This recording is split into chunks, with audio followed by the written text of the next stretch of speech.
नमस्कार साथियों, आप देख रहे हैं target with Chandra YouTube channel और मैं हूं चंद्रभान। बात कर रहे थे भारत में यूरोपियों के आगमन की, जिसमें से 2 वीडियो मैं अपलोड कर चुका हूं। ये तीसरा पार्ट है, तीसरा और अंतिम भाग है। दोस्तों, आज हम बात करेंगे उसके आगे की। हमने बात की थी भारत में आने वाले पुर्तगाली गवर्नरों की। शुरुआत से हम थोड़ा सा प्रीव्यू देख लेते हैं। जो लोग पहली बार वीडियो देख रहे हैं और यही वाला वीडियो वो ओपन किए हैं, तो उनको मैं बता देता हूं, उनको थोड़ा सा नॉलेज हो जाएगा पिछली बातों के बारे में।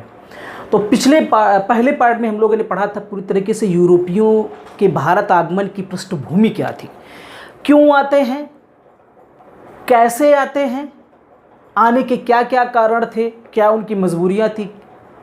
तो ये सारी की सारी बातें आखिरकार अन्य देशों को उन्होंने व्यापार के लिए यूरोपियों ने क्यों नहीं चुना, सिर्फ आपके एशियाई देशों को ही क्यों चुना, उसमें से भारत को क्यों चुना। ये सारी की सारी बातें हमने बात की थी पार्ट 1 में, जब हम पढ़ रहे थे यूरोपियों के भारत आगमन में पृष्ठभूमि की।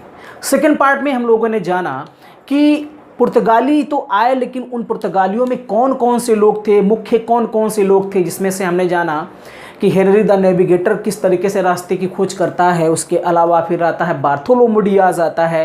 फिर वाया केप ऑफ गुड होते हुए भारत में कौन प्रवेश करता है, सबसे पहला पुर्तगाली जो कि भारत आया, किसकी मदद से आया। ये सारी की सारी बातें हमने सेकेंड वाले पार्ट में की। उसके अलावा जो पुर्तगाली गवर्नर हुए हैं, मुख्य रूप से 3 हुए हैं, जिसमें से हम लोगों ने पढ़ा था फ्रांसिस डी अल्मीडा को, अल्फांसो डी अल्बुकर्क को पढ़ा। उसके आगे आज हम लोग पढ़ने वाले हैं एक और मुख्य जो गवर्नर है, उसके बारे में बात करेंगे, नीनो डी कुन्हा।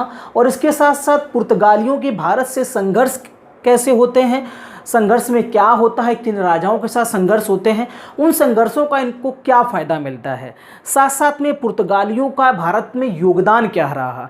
वो आए तो आखिरकार भारत ने उनसे क्या सीखा, या उन्होंने भारत को क्या ऐसी चीज़ें दी हैं जो एग्ज़ाम में भी कई बार पूछी जाती हैं। इसके अलावा आखिरकार पुर्तगालियों का पतन कैसे होता है। ये सारी की सारी बातों को यहाँ पर हम लोग करने वाले हैं।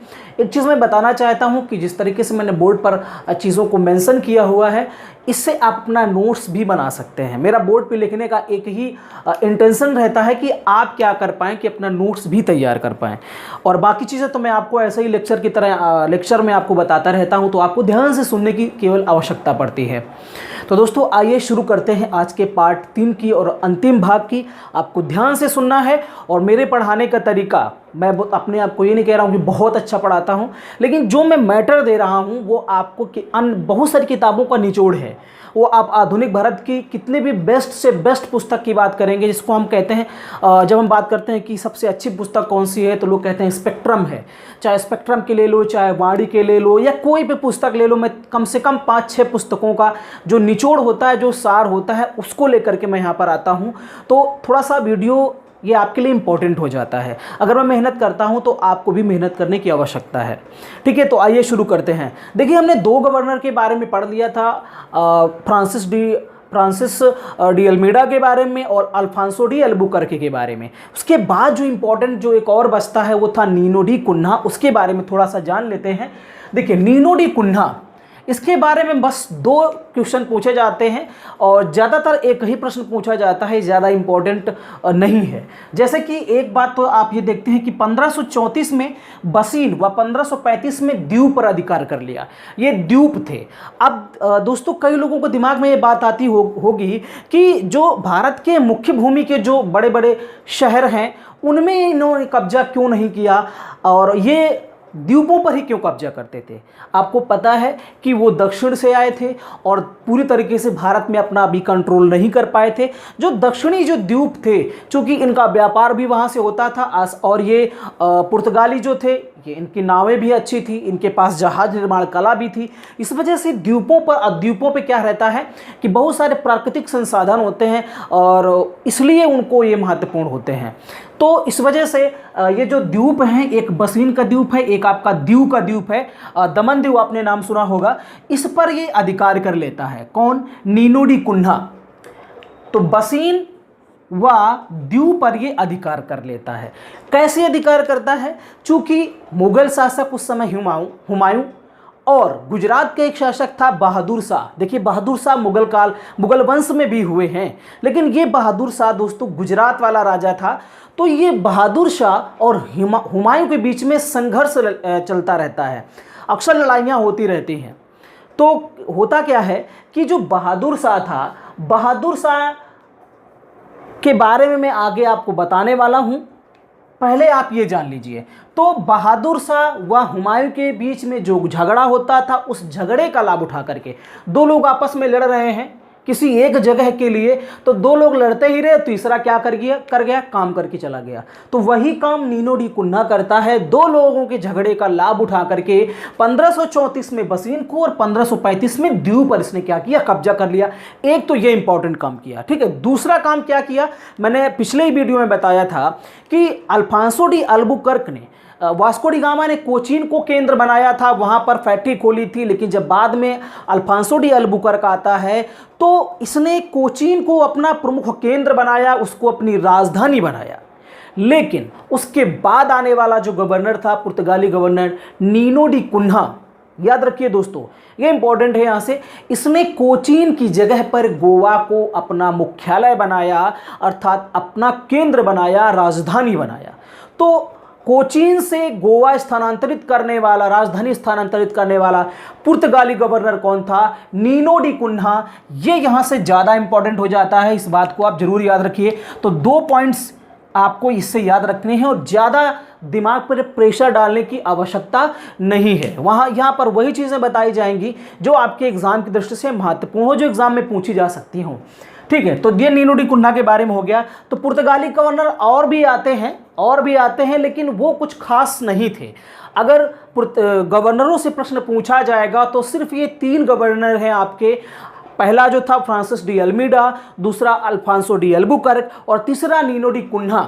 इन्हीं से प्रश्न पूछा जाता है, बाकी जो और आए थे उनसे कोई प्रश्न नहीं पूछा गया है और नहीं पूछा जाएगा। एक व्यवस्था है दोस्तों, कार्टेज आर्मेडा कैफिले सिस्टम। इसको अगर हिंदी में लिखेंगे, इसको लिखेंगे हिंदी में तो कार्टेज आर्मेडा काफिला, ये हिंदी में लिखेंगे कार्टेज आर्मेडा कैफिले सिस्टम। एग्जाम में सीधा प्रश्न पूछा जाएगा कि कार्टेज आर्मेडा कैफिले सिस्टम किसके द्वारा लागू किया गया, किन यूरोपियों के द्वारा लागू किया जाता है भारत में, तो पुर्तगालियों के द्वारा ये लागू किया गया। अब ये कार्टेज आर्मेडा कैफिले सिस्टम है क्या, उसके बारे में जान लेते हैं। देखिए, और बहुत ही संक्षेप में जानेंगे, ज़्यादा कोई कहानी नहीं होगी, सिर्फ सिंपल तरीके से इसको हम समझेंगे। देखिए कार्टेज एक शब्द है कार्टेज। कार्टेज को बेसिकली आप ये समझ सकते हैं कि एक प्रकार का परमिट, एक प्रकार का क्या परमिट। आर्मेडा का मतलब, जैसे आर्मी से क्या बना आर्मेडा, तो आर्मेडा का मतलब है एक प्रकार की सैन्य शक्ति, एक प्रकार की सैन्य शक्ति। और कैफिले का मतलब आप समझते हैं एक बेड़ा, कैफिला का मतलब एक बेड़ा, जैसे कई लोग एक साथ हो तो उसको काफिला बोलते हैं। और खासकर जो जहाज हुआ करते थे, पोत हुआ करते थे, उन पोतों को के संयुक्त जो स्वरूप होता था उसको क्या बोला जाता था, कैफिले बोला जाता था, काफिला बोला जाता था। अब इसको मैं समझाता हूँ आपको, ये तो इसका शाब्दिक अर्थ हो गया। अब ये इसका मतलब क्या है वो मैं आपको समझाता हूँ। कार्टेज आर्मेडा कैफिले सिस्टम होता क्या था बेसिकली, वो मैं आपको बताता हूँ।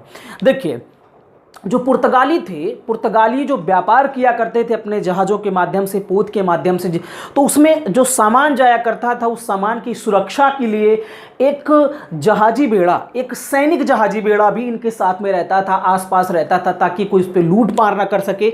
अर्थात वो जो सामान है, वो जो वस्तुएं हैं, वो सुरक्षित रहें।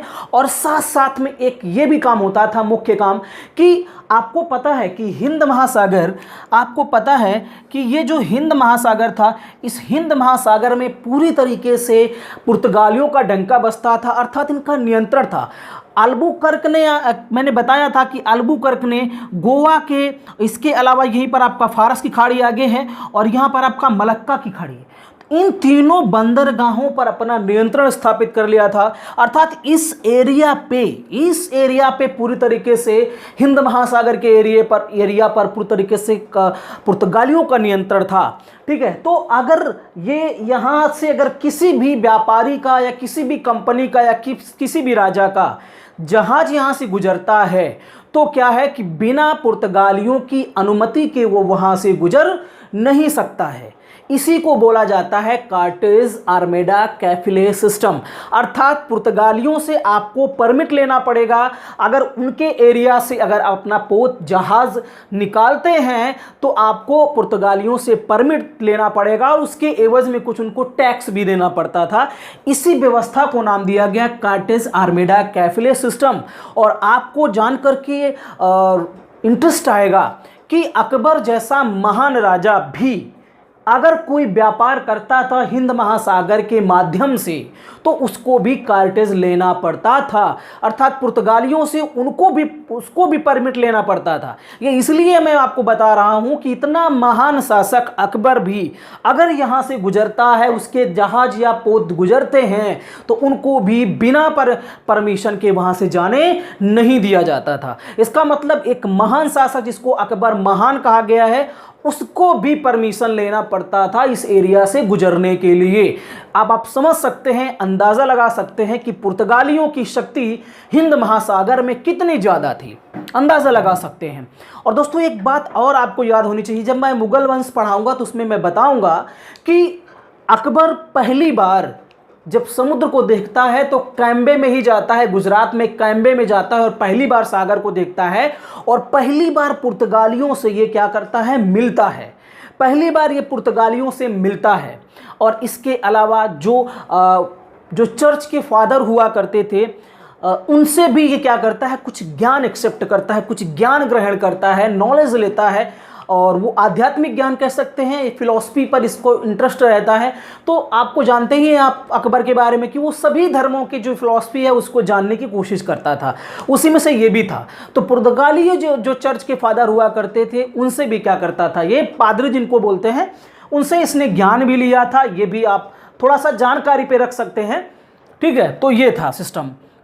इसके अलावा जैसे मिर्च का व्यापार है, गोला बारूद का व्यापार है, इस तरीके का व्यापार अगर मिस्रवासी या अरबवासी या भारतीय कोई शासक करता है और इस रास्ते से करता है तो उन सभी को बिना पुर्तगालियों के परमिशन के वहाँ से जाने नहीं दिया जाता था। और अगर कोई ज़्यादा कुछ गड़बड़ करता था ना तो सेना लगी रहती थी। और इनकी जो नौसेना थी वो बहुत ही सक्षम थी, बहुत ही मजबूत थी, वहाँ पर कोई जीत नहीं सकता था। तो ये लोग क्या करते थे कि अगर आप बीच में कुछ गड़बड़ करते थे तो वहीं पर क्या करेंगे, ध्वस्त कर देंगे आपको। इस वजह से तो आप ये समझते होंगे कि इस तरीके से देख रहे हैं कि हिंद महासागर में पुर्तगालियों का डंका बजता था। आगे थोड़ा सा देखते हैं। तो अगला जो हम सेगमेंट पढ़ने जा रहे हैं, अगला पॉइंट है वो है पुर्तगालियों का भारतीयों के साथ संघर्ष। थोड़ा सा संघर्ष जो कि मैंने पहले भी बता दिया है, लेकिन दोबारा यहाँ पर एक मैं पॉइंट बना के लाया हूँ। तो देखिए 1632 ईस्वी में कासिम खान ने इनसे हुगली छीन लिया। आपको यहाँ बस बहुत ही ध्यान से समझना है, सुनना है।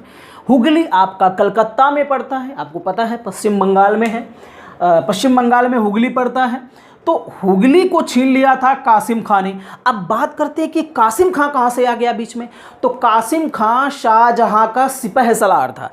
सिपह सलार का मतलब समझते होंगे जो राजा को परामर्श दिया करते थे। तो परामर्श कोई ऐसे आम इंसान नहीं दिया करते थे। राजा किसी आम इंसान का परामर्श लेगा क्या? मुख्य जो उनके दरबारी हुआ करते थे उसी में से कासिम खान नाम का एक व्यक्ति था। तो 1632 में कासिम खान ने क्या किया था, जो कि शाहजहां का सिपह सलार था, इसने पुर्तगालियों से हुगली को छीन लिया था।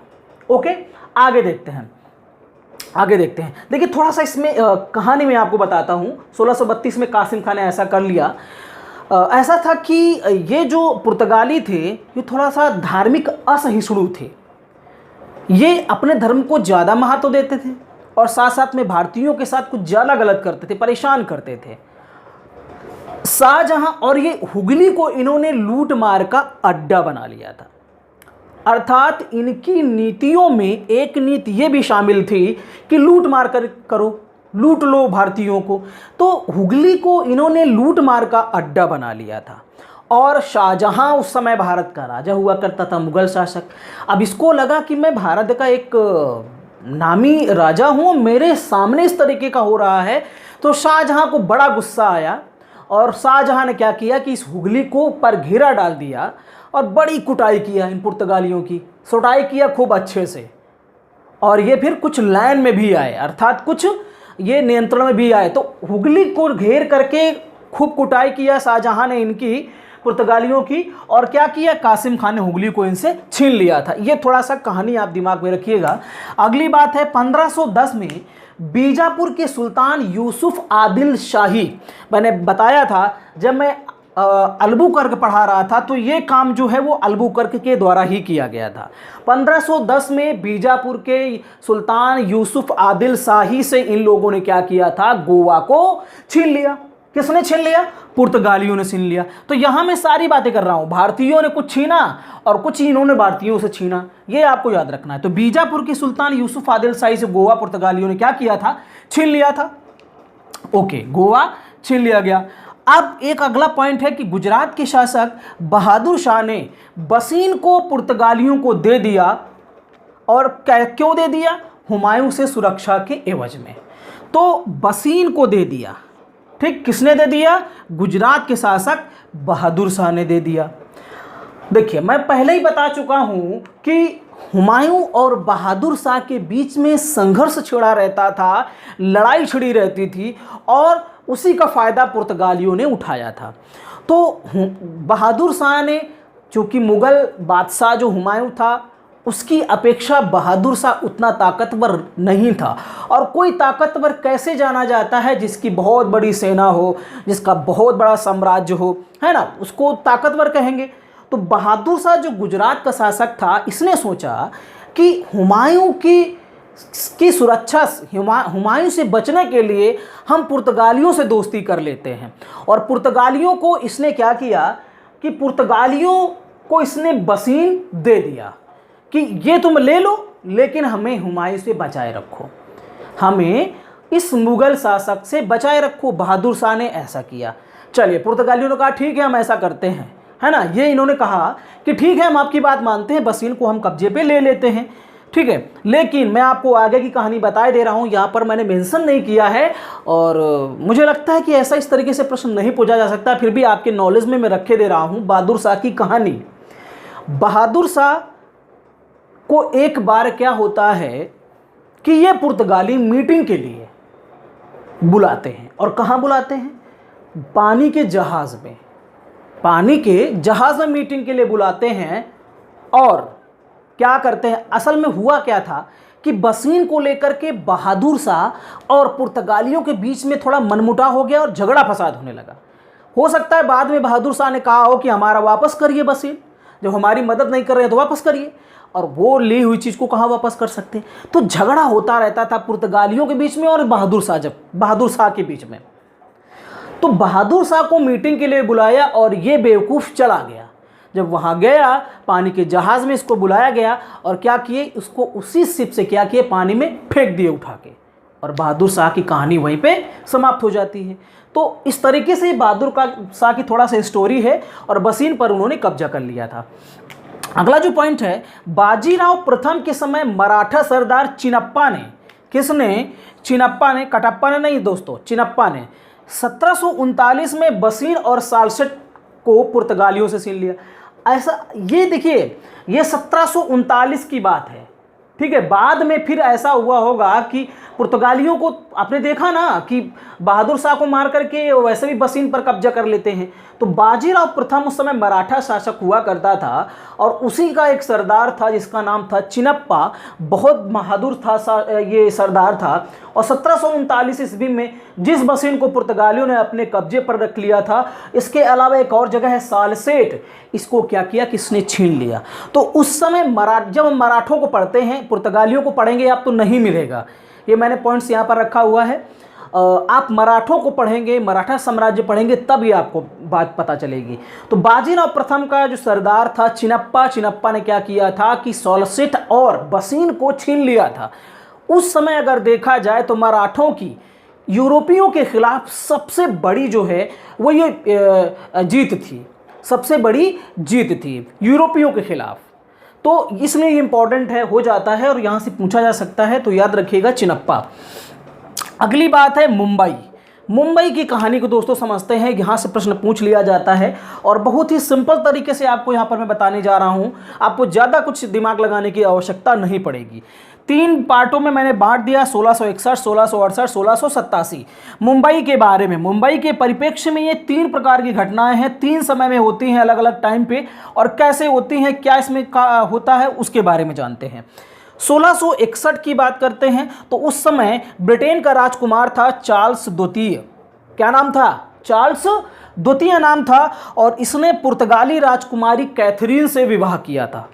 पुर्तगाली राजकुमारी कैथरीन से ब्रिटिश सम्राट चार्ल्स द्वितीय ने विवाह किया था। देखिए, ये कोई आम इंसानों की बात नहीं हो रही है, यहाँ पर राजा रानियों की बात हो रही है। ब्रिटिश का जो सम्राट था उस समय चार्ल्स द्वितीय, और पुर्तगाली राजकुमारी थी कैथरीन। तो कैथरीन का विवाह जो है वो किससे होता है? चार्ल्स द्वितीय से होता है। और इसी समय क्या होता है कि पुर्तगालियों को मुंबई जो है वो क्या होता है, होने पर पुर्तगालियों को मुंबई दहेज मिला। तो यहाँ एक चीज़ याद रखिए, यहाँ पर थोड़ा सा गड़बड़ हो गया है। राजकुमारी कैथरीन से विवाह होने पर मुंबई जो है वो किसको दहेज में मिला? अंग्रेजों को दहेज में मिला। याद रखिए आप, ये पॉइंट्स यहाँ पर याद रखना है आपको। तो मैं दोबारा आपको बता देता हूँ कि तत्कालीन जो ब्रिटिश सम्राट था चार्ल्स द्वितीय, उसका विवाह पुर्तगाली राजकुमारी कैथरीन के साथ में होता है। और पुर्तगालियों के अधीन दोस्तों क्या था? मुंबई।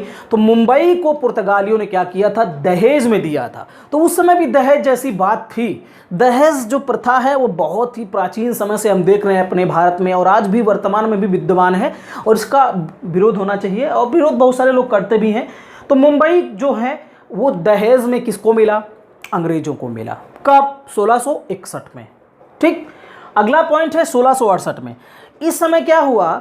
अब यहाँ पर आपको ये दिमाग में रखना है दोस्तों, कई बार आप लोग थोड़ा सी बातें जो हैं वो गलत तरीके से अपने माइंड पे फीड कर लेते हैं। यहाँ ब्रिटिश सम्राट की बात हो रही है तो यहाँ ईस्ट इंडिया कंपनी मत समझिएगा। ब्रिटिश सम्राट का मतलब वहाँ की संसद, वहाँ की सरकार समझिएगा। ब्रिटिश ईस्ट इंडिया कंपनी को नहीं मिला मुंबई। किसको मिला? ये वहाँ के सम्राट को मिला, वहाँ की सरकार को मिला। तो फिर बाद में क्या होता है? 1668 में 10 पाउंड वार्षिक किराया लेकर ब्रिटिश सरकार ने मुंबई को ब्रिटिश ईस्ट इंडिया कंपनी को सौंप दिया। 10 पाउंड वार्षिक किराया, अर्थात ठेका जैसे कह सकते हैं, या जैसे रेंट पर कह सकते हैं, है ना। तो ब्रिटिश सम्राट यही चार्ल्स द्वितीय ने ब्रिटिश ईस्ट इंडिया कंपनी को, जिसको इन्होंने भेजा था, उसको 10 पाउंड वहाँ का वार्षिक किराया, कि हर साल हमें 10 पाउंड दीजिए और मुंबई अपना ले लीजिए, वहाँ से अपना जो भी कमाई करना करिए। तो इस तरीके से 1668 ईस्वी में ब्रिटिश ईस्ट इंडिया कंपनी को मुंबई मिल जाता है। किससे? ब्रिटिश सम्राट के द्वारा, ब्रिटिश सरकार के द्वारा। ठीक है, ये बात आपको याद रखनी है। और आगे क्या होता है कि ईस्ट इंडिया कंपनी ने 1687 में 1687 में मुंबई को अपना मुख्य केंद्र बनाया। पहले इन्होंने अपना मुख्य केंद्र किसको बनाया था? अंग्रेजों ने सूरत को बनाया था, गुजरात में पड़ता है। लेकिन 1687 में अब सूरत की जगह पर मुंबई इनका मुख्य केंद्र हो गया था। तो मुंबई के बारे में थोड़ा सा ये कहानी आपको याद रखनी है। ओके, चलिए आगे देखते हैं पुर्तगालियों का योगदान क्या रहा। बहुत अच्छा योगदान रहा पुर्तगालियों का। शायद पुर्तगाली नहीं आए होते तो बहुत सारी चीज़ें हमको नहीं पता होती। तो जानते हैं कि इन्होंने क्या हमको दिया है, क्या इनका योगदान रहा है भारत के लिए। पहला पॉइंट आप देख पा रहे होंगे कि प्रिंटिंग प्रेस की शुरुआत, प्रिंटिंग प्रेस की शुरुआत भारत में पुर्तगालियों के द्वारा ही की गई थी। अब देखिए कितना महत्वपूर्ण काम है, बहुत ही महत्वपूर्ण काम है दोस्तों। जब हम पढ़ रहे थे कि यूरोप में पुनर्जागरण होता है, पहले वीडियो में मैंने बताया था, तो पुनर्जागरण में बहुत बड़ा योगदान इस प्रिंटिंग प्रेस मशीन ने दिया था दोस्तों। पहले जब मशीन नहीं थी, जब किताबें नहीं छप पाती थी, तो आप कल्पना कीजिए कि किस तरीके से मैटर को संरक्षित किया जाता था, कैसे ज्ञान को लिखा जाता था, कैसे बातों को लिखा जाता था। तो दोस्तों पहले क्या था कि मोहरें हुआ करती थी, उन मोहरों को क्या किया जाता था? निशान लगाया जाता था, उन्हीं से गोदा जाता था। जैसे कि आप देखते होंगे कि मुहर होती है, मुहर पे लिखा रहता है उल्टा, इसके बाद स्याही लगाएंगे, फिर उसको ठोकेंगे। तो इसी तरीके से अक्षरों को बनाया जाता था पहले, फिर मुहर की तरह उनका इस्तेमाल किया जाता था। और एक चीज़ और थी कि स्याही से हैंड राइटिंग होती थी। ठीक है, हैंड राइटिंग अर्थात हस्तलिखित चीज़ें हुआ करती थी। कुछ पुस्तकें हुआ करती थी लेकिन वो बहुत ही कुछ मुख्य लोगों के द्वारा लिखी जाती थी और बहुत ही कुछ मुख्य लोगों के पास में ही वो किताबें हुआ करती थी। अर्थात पढ़ने लिखने सभी को अधिकार नहीं था। अधिकार क्या था कि मजबूरी थी।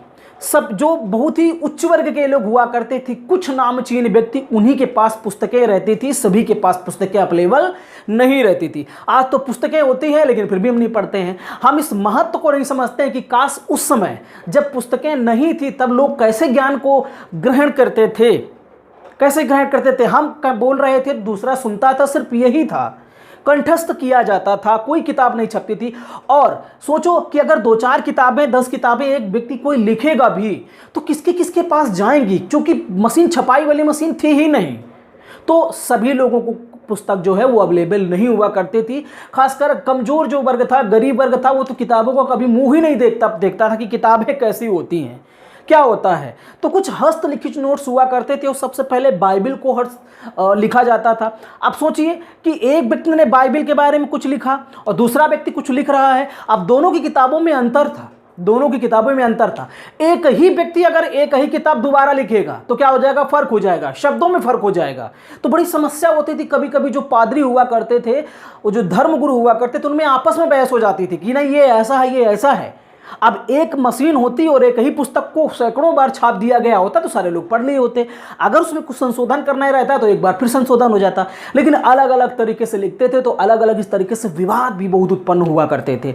मैं आपको यहाँ पर स्टोरी बता रहा हूँ, थोड़ा सा वीडियो लंबा हो जा रहा है लेकिन मैं थोड़ा सा आपको बता देता हूँ कि प्रिंटिंग प्रेस की शुरुआत जो है वो 1556 ईस्वी में प्रथम बार भारत में होती है। इस बात को आपको नोट कर लेना है, कब, 1556 ईस्वी में। लेकिन प्रिंटिंग मशीन की का जो आविष्कार है वो लगभग 1438-39 के समय हुआ था। और किसके द्वारा किया गया था, योहानस गुटेनबर्ग के द्वारा। नोट कर लीजिए, योहानस गुटेनबर्ग, किसके द्वारा, गुटेनबर्ग के द्वारा। तो मैं यहाँ पर नाम नोट किए दे रहा हूँ, गुटेनबर्ग।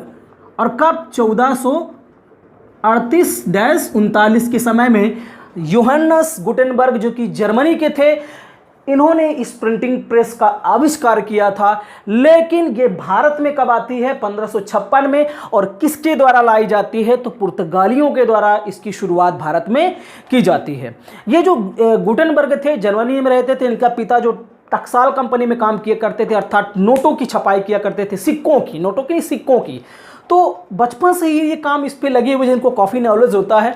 और कई सालों में, लगभग 15-20 सालों में ये मशीन को बनाते हैं।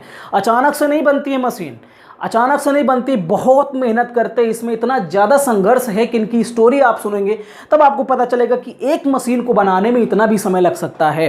तो ये जो प्रिंटिंग प्रेस थी एक तरीके का एक क्रांति ले आती है समाज में। अब क्या हुआ कि जो बड़े बड़े धार्मिक सुधार आंदोलन होते हैं, जो बड़े बड़े साधु संत हुआ करते थे, जिसमें यूरोप की बात करें तो मैंने मार्टिन लूथर का नाम लिया था, तो इनकी बातों को अब क्या किया जाने लगा, छापा जाने लगा। और वो बातें अब आम जनता के बीच में जाने लगी। तो लोग जागे, लोगों के अंदर वो पुनः जागे और उनके अंदर क्या होता है, इनलाइटनमेंट होते हैं। मैंने बताया था कि उनके अंदर प्रबोधन आता है, वो चीज़ों को अब तर्क वितर्क करने लगते हैं। और तभी हम कहते हैं कि अब आधुनिक युग आ गया है। तो प्रिंटिंग प्रेस का पुनर्जागरण में बहुत बड़ा योगदान था। एक तरीके से क्रांति पूरी दुनिया में आती है और ये क्रांति लाने का काम योहानस गुटेनबर्ग के द्वारा किया जाता है। बहुत ही महत्वपूर्ण काम किया जाता है। हालांकि यहाँ का विषय नहीं था, फिर भी मैंने आपको बता दिया।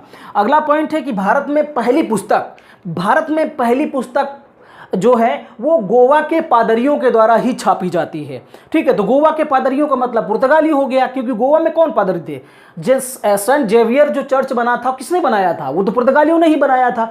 तो ये इस पहली पुस्तक जो है वो गोवा के पादरियों ने छापी थी। इसके अलावा आपको बहुत बार प्रश्न पूछा जाता है आपसे, इस बात को याद रखना है जो मैं आगे बताने जा रहा हूँ। देख रहे हैं, तंबाकू, लाल मिर्च, आलू, मक्का, पपीता, काजू, संतरा, अनानास, मूंगफली, अमरूद, लीची, बादाम आदि लेकर के आए थे। तो इतनी सारी चीज़ें लेकर के आए थे। देखिए, सोचो ये लाल मिर्च नहीं होती है ना, तंबाकू नहीं होती तो बहुत सारे लोग तो जो नशेड़ी टाइप के हैं उनको तंबाकू नहीं मिल पाती।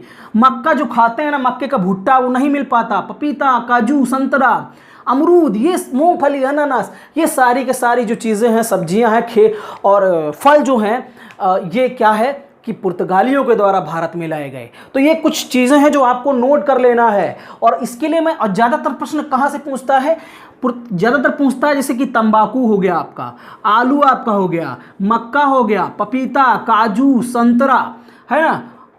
तो ये जो है यहाँ से ज़्यादा प्रश्न पूछे गए हैं, खासकर आलू से और तंबाकू से तो कई बार पूछा गया है कि ये किसका योग, मतलब ये किसने भारत में ये इसको लाया, अर्थात आलू और तंबाकू की खेती सबसे पहले किसने शुरू की भारत में, तो पुर्तगालियों के द्वारा शुरू की जाती है। दोस्तों मैं एक ट्रिक यहाँ पर बनाया हूँ, लिखा हुआ है टीके पंप। टीके पंप, तो आपको याद रखना है कि टीके पंप भारत में कौन लाया, पुर्तगाली लाए। टीके पंप भारत में कौन लाया, पुर्तगाली लाया। तो याद रखिए टीके पंप भी ये लाए थे, ठीक है। अब ये टीके पंप क्या है वो आप समझ लीजिए। इन्हीं में जो कुछ इंपॉर्टेंट्स हैं मैं उनको ट्रिक में बना दिया हूं। जैसे कि टी से क्या हो गया आपका टोबैको, ओके। के से क्या हो गया आपका काजू, के से क्या हो गया काजू। पी से पोटैटो हो गया, ठीक है, पी से पोटैटो मतलब आलू। ओ से ओनियन हो गया, सॉरी ऑरेंज हो गया मतलब संतरा। एम से क्या हो गया मेज, मेज मीन्स क्या हो गया मक्का, एम से मक्का, ठीक है। पी से क्या हो गया आपका पपाया अर्थात पपीता। तो ये एक ट्रिक है, आप टीके पंप या अपने तरीके से आप खुद बना सकते हैं ट्रिक।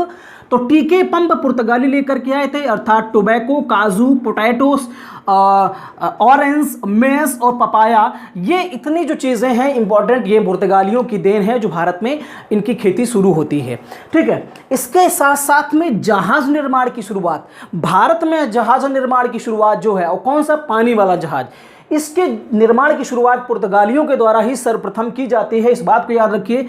और यूरोप की जो यांत्रिक घड़ी थी वो भी किसके द्वारा लाई जाती है, पुर्तगालियों के द्वारा लाई जाती है। अगला जो सेगमेंट है, अगला पॉइंट है पुर्तगालियों के पतन के मुख्य कारण। अब पुर्तगालियों का समय खत्म होने वाला है और इनके पतन के मुख्य क्या क्या कारण रहे होंगे उनके बारे में चर्चा कर लेते हैं। देखिए पहला पॉइंट है, इनके बाद आने वाले डच इनसे ज़्यादा शक्तिशाली थे। एक तो मुख्य कारण हमेशा यही रहेगा कि हम अगर शक्तिशाली हैं, अगर हमें हराना है तो हमसे ज़्यादा शक्तिशाली होना चाहिए कोई, तभी तो हमको रिप्लेस कर पाएगा। तो पुर्तगालियों से ज़्यादा सक्षम थे डच, जो कि कहाँ से आए थे, हॉलैंड से, नीदरलैंड से।